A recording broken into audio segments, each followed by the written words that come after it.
Alô, bom dia, estamos de volta nesta sexta-feira, 14 de março de 2025, sejam todos bem-vindos. Meus queridos amigos, aqui nesse canal vocês ficam bem informados. Então, por isso, claro, eu peço que deixem o like ou o dislike e se inscrevam nesse canal, porque I have a dream, eu tenho um sonho, chegar aos 500 mil inscritos até o fim do ano. E isso eu só conseguirei, claro, se você se inscrever no canal, você que chegou agora. Inscreva-se no canal, acione o sininho para receber as notificações dos nossos vídeos e, quem sabe, este milagre acontecerá. Chegaremos a 500 mil de inscritos até o fim de dezembro. I have a dream. Bem, meus queridos amigos, eu disse durante a semana, o começo da semana, eu falei que esta semana seria crucial para o governo Trump, para a continuidade do financiamento do governo. Mas, claro, a luta seria dura, porque os democratas não queriam aprovar o financiamento ou uma CR, uma resolução contínua, para que o governo fosse financiado até quase o final do ano. Em última instância, os democratas acenaram com a possibilidade de aprovar um orçamento por 30 dias, o que colocaria o governo praticamente depois da aprovação numa nova luta para aprovar mais um financiamento daqui 30 dias, um absurdo. Bem, nessa luta, a queda de braços primeiro foi vencida na Câmara e agora terá que ser vencida no Senado. Mas será vencida sim, haverá mais uma vitória de Donald Trump para aprovação da resolução contínua. Isso porque o senador por Nova York, Chuck Schumer, líder da minoria no Senado, democrata, líder da minoria no Senado, votará a favor da resolução contínua ou da CR, votará a favor do financiamento do governo Trump até setembro deste ano, o que dará uma folga razoável para o loirão trabalhar. Mas Chuck Schumer esbravejou durante toda a semana numa queda de braços. Primeiro, ele disse que esse não era um projeto bipartidário, era um projeto dos republicanos apenas, que não queriam nem sequer o voto dos democratas. Engano seu, era um projeto bipartidário sim, porque afinal o governo Trump é um governo de todos os americanos. Mas a esquerda estava sendo a esquerda. No final das contas, no meio da semana, ele sugeriu então que, tá bem, já que precisa aprovar, que seja por 30 dias. Aí os republicanos bateram o pé novamente, negativo. Ou é até setembro, ou haverá paralisação. Ponto final, pura e simples assim. Acontece que Schumer, consultando suas bases, não só na rua, lá fora, como também dentro do próprio Senado, descobriu que seria muito ruim, mas muito ruim, ou pior do que já está, para os próprios democratas se o governo paralisasse.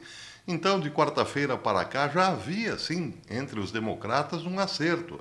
Votaremos, vamos aprovar. Mas eles tinham que continuar esbravejando. Vejam só, Schumer chegou a dizer o seguinte ontem: com certeza o projeto de lei republicano é uma opção terrível. Não é uma resolução contínua limpa. Ele não aborda muitas das necessidades desse país, mas acredito que permitir que Donald Trump tome ainda mais, até muito mais poder do que já tem por meio de uma paralisação do governo, é uma opção muito pior. Ou prosseguir com o projeto de lei diante de nós, ou arriscar Donald Trump jogando a América no caos de uma paralisação, declarou ele, e disse, e terminou: isso, na minha opinião, não é escolha nenhuma. Ou seja, ele estava dizendo o seguinte: é ruim aprovar a CR? É, mas será pior não aprová-la, porque aí Donald Trump jogaria a América definitivamente no caos. Então eu vou aprovar para salvar a América. E a minha aprovação será um golpe em Donald Trump. Vejam só que loucura. Aí o PJ Media jocosamente disse o seguinte: que bonitinho. Algo me diz que a pesquisa democrata mostrou que o público iria culpar os democratas pela paralisação. E é disso, na verdade, que se trata. Mais adiante, uma matéria de hoje do PJ diz o seguinte: anteriormente, os democratas encontrariam alguma desculpa para apoiar relutantemente o avanço do processo e finalmente permitir que a CR fosse aprovada. E foi exatamente isso que aconteceu. Como previsto, eles deram um showzinho, claro, fazendo discursos inflamados sobre suas chamadas de princípios, ou os seus chamando aos seus princípios, reclamando de Trump e fingindo manter sua posição antes de silenciosamente ceder e dar aos republicanos exatamente o que os republicanos queriam. Agora, em uma tentativa desesperada de fazer sua capitulação parecer uma espécie de vitória, eu vou aprovar aí para salvar a América, vocês entenderam, né? Os democratas estão alegando que, ao deixar o CR seguir em frente, eles estão, na verdade, enfrentando Trump. É uma narrativa absurda, mas é tudo o que lhes resta. A realidade é simples. Eles falaram alto, ameaçaram, fizeram suas ameaças, e quando chegou o momento da verdade, eles, como poderei dizer aqui, fazendo uma tradução livre, eles soltaram gases sobre a farofa, se é que vocês me entendem. Isso não é apenas uma grande humilhação para Schumer e todos os democratas, é uma tremenda vitória para Donald Trump e para o Partido Republicano. Pois é, então está aí mais uma vitória do Loirão, que terá o orçamento do governo aprovado pelo menos até setembro, que lhe dá, como disse, uma grande folga para trabalhar e para que agências como Doge, por exemplo, continuem apertando o nó da gravata dos próprios democratas. Mas também isso dará fôlego para o governo ir a fundo, ou melhor, para os congressistas republicanos irem a fundo naquilo que já é considerado o maior escândalo eleitoral e, claro, de arrecadação ilegal da história dos Estados Unidos. Aliás, esse é um assunto que eu também já discuti aqui durante a semana. O ActBlue, uma empresa criada para arrecadar fundos para o Partido Democrata vencer todas as eleições que disputava em todos os âmbitos. O ActBlue, quem já ouviu falar aqui nesse canal, sabe do que se trata e sabe que ele está na mira da justiça por ter promovido o maior escândalo de corrupção da história em relação às eleições, não é? Bem, agora a matéria de hoje, publicada pelo Gateway Pundit, diz o seguinte, confirma tudo o que eu já havia dito durante a semana. O martelo está prestes a cair sobre o ActBlue, a galinha dos ovos de ouro da arrecadação de fundos dos democratas, enquanto o presidente do Comitê de Supervisão da Câmara, James Comer, republicano do Kentucky, se une ao FBI para expor o que pode ser o maior escândalo de lavagem de dinheiro da história política americana. Em uma entrevista explosiva com Barry Johnson, Comer expôs um caso contundente contra a gigante de arrecadação de fundos de extrema esquerda, acusando-os de canalizar bilhões de dólares em dinheiro suspeito, potencialmente de adversários estrangeiros. Aqui existe essa possibilidade. Países colocando dinheiro nos cofres da ActBlue para que essa distribuísse, então, aos vários candidatos democratas, os cofres dos democratas, para vencer eleições. Aí, quando se fala em dinheiro estrangeiro, vem logo à mente George Soros, claro, é possível, mas tem mais gente nessa história. Potencialmente de adversários estrangeiros para os cofres democratas, sob o pretexto de doações de base. Abre aspas. Estamos investigando o ActBlue da mesma forma que investigamos os Bidens, disse Comer. Estamos começando com os relatórios de atividades suspeitas, violações bancárias que sinalizam crimes financeiros e, deixe-me dizer, as evidências são esmagadoras, disse ele. Aí o Gateway Pundit comenta que à medida em que a investigação de Comer avança, o caos se desenrola dentro da ActBlue. Eu também já falei sobre isso. Executivos chaves estão se demitindo, advogados estão pulando do barco, funcionários estão sendo bloqueados de seus computadores, enviando mensagens frenéticas sobre delatores. Benny Johnson, quem entrevistou o Comer, enfatizou que que a situação é urgente. Ele disse: quando os advogados fogem, você sabe que está ferrado. E aí então Comer confirmou: essas pessoas sabem o que está por vir. Se o ActBlue fosse inocente, eles estariam lá fora se defendendo, me chamando de teórico da conspiração. Em vez disso, eles estão correndo para as colinas. E aí o presidente detalhou como seu comitê começou a investigar o ActBlue após descobrir uma enxurrada de pequenas doações de fontes não rastreáveis, muitos de idosos americanos que sequer sabiam que seus nomes estavam sendo usados para canalizar dinheiro para a máquina democrata. E é aqui que a vida imita a arte ou a ficção. Lembram da monumental série Breaking Bad? Pois é, lá pelas tantas o vilão Walter começou a receber dinheiro, doações de pessoas que estavam comovidas com a sua situação. Ele tinha um câncer de pulmão, não tinha dinheiro e precisava se operar e gastar muito com o tratamento. Aí seu filho, na ingenuidade, criou um site pedindo dinheiro para ajudar o pai. Bem, o dinheiro começou a pipocar de vários lugares dos Estados Unidos e até mesmo do Canadá e outros países.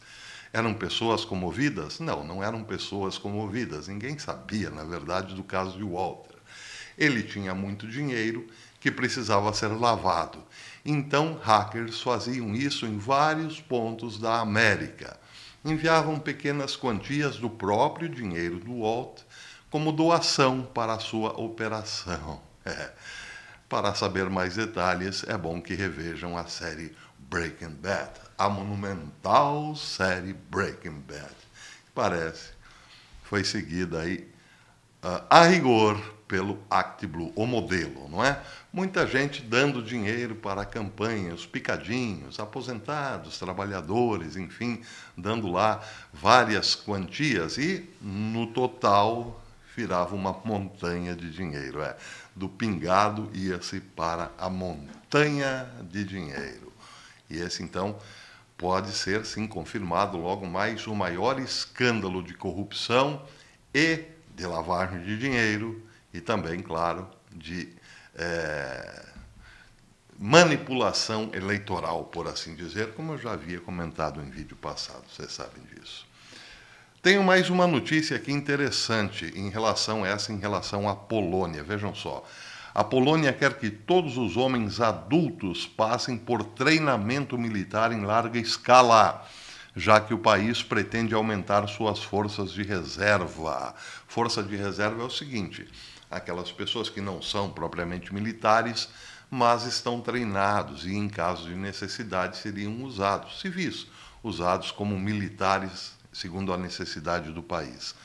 O primeiro-ministro Donald Tusk revelou hoje, sexta-feira, que o governo polonês está atualmente montando um sistema para treinar todos os homens para o caso de uma guerra em meio às crescentes tensões com a Rússia. Num discurso no parlamento polonês, Tusk disse que o treinamento militar criará uma força de reserva, que será adequada a possíveis ameaças.